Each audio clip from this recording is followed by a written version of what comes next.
Të përdorësh biçikletë si mjet udhëtimi në Tiranë është zgjidhje për t'u shmangur trafikut, por edhe për të mos shpenzuar. Po sa sfiduese është të kalosh përmes këtyre korsive.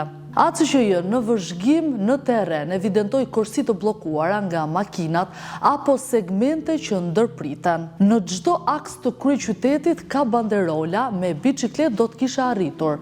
Megjithatë, për të mbërritur nuk është kaq e thjeshtë. Eksperti i sigurisë rrugore Gëzim Hoxha thotë se korsitë e biçikletave janë zgjidhje, por janë keq përdorur nga drejtuesit e automjeteve dhe nuk ka patur një studim ku dhe si duhen bërë. Sa i takon kostove të dokumentave publik të Bashkisë së Tiranës nuk ka shifra të qarta. Raportet vjetore parashikojnë në shpenzimet kapitale 27% i shkojnë transportit, por pas sqaruar se sa për korsitë e biçikletave.